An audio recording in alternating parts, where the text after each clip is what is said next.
श्री हरि विष्णु की जय हो। साल 2024 की आखिरी एकादशी पौष कृष्ण एकादशी की कथा सुनते हैं। महाराज युधिष्ठिर ने पूछा, हे जनार्दन, पौष कृष्ण एकादशी का क्या नाम है? उस दिन कौन से देवता का पूजन किया जाता है और उसकी क्या विधि है? कृपया आप मुझे बताएं। भक्त वत्सल भगवान श्री कृष्ण कहने लगे कि धर्मराज, मैं तुम्हारे स्नेह के कारण तुमसे कहता हूँ कि एकादशी व्रत के अतिरिक्त मैं अधिक से अधिक दक्षिणा पाने वाले यज्ञ से भी प्रसन्न नहीं होता। अतः इसे अत्यंत भक्ति और श्रद्धा से युक्त होकर करना चाहिए। हे राजन, द्वादशी युक्त पौष कृष्ण एकादशी का महात्म्य तुम एकाग्रचित होकर सुनो। इस एकादशी का नाम सफला एकादशी है। इस एकादशी के देवता श्री नारायण है।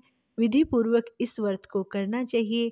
जिस प्रकार नागों में शेषनाग, पक्षियों में गरुड़, सब ग्रहों में चंद्रमा, यज्ञों में अश्वमेघ और देवताओं में भगवान विष्णु श्रेष्ठ हैं, उसी तरह सब व्रतों में एकादशी का व्रत श्रेष्ठ है। जो मनुष्य सदैव एकादशी का व्रत करते हैं वे मुझे अति प्रिय हैं। अतः इस व्रत की विधि मैं तुमसे कहता हूँ।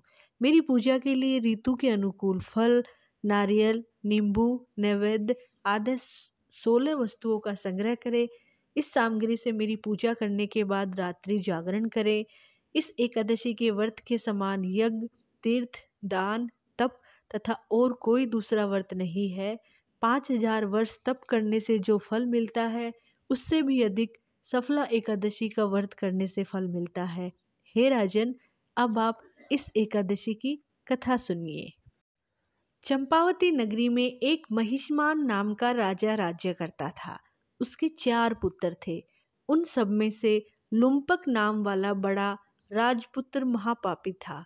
वह पापी सदा ही परस्त्री और वैश्यागमन तथा दूसरे बुरे कामों में अपने पिता का धन नष्ट किया करता था।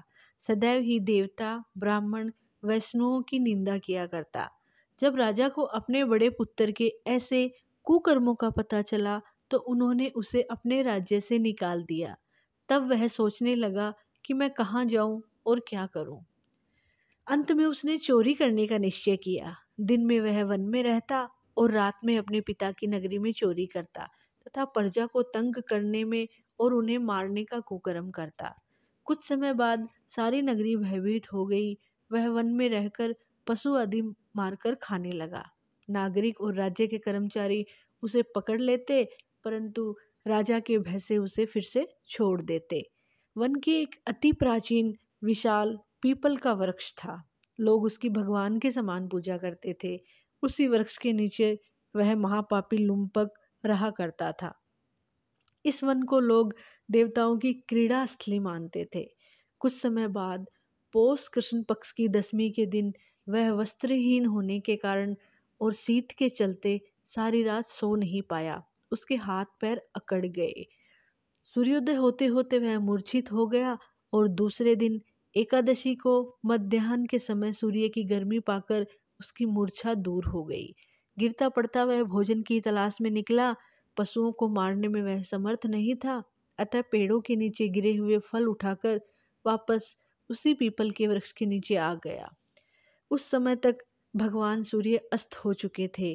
वृक्ष के नीचे फल रखकर कहने लगा, हे भगवान, अब ये फल आपके ही अर्पण हैं, आप ही तृप्त हो जाइए।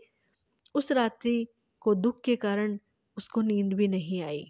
इसके बाद इस उपवास और जागरण से भगवान अत्यंत प्रसन्न हो गए। उससे अनजाने में ही एकादशी का व्रत हो गया था और उसके सारे पाप नष्ट हो गए।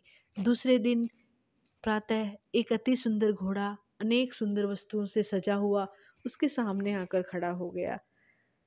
उसी समय आकाशवाणी हुई कि हे राजपुत्र, श्री नारायण की कृपा से आपके सारे पाप नष्ट हो गए हैं। अब तुम अपने पिता के पास जाकर राज्य प्राप्त करो। ऐसी वाणी सुनकर वह अत्यंत प्रसन्न हुआ और दिव्य वस्त्र धारण करके भगवान आपकी जय हो यह कहकर अपने पिता के पास चला गया। उसके पिता ने प्रसन्न होकर उसे समस्त राज्य का भार सौंप दिया और वन का रास्ता ले लिया।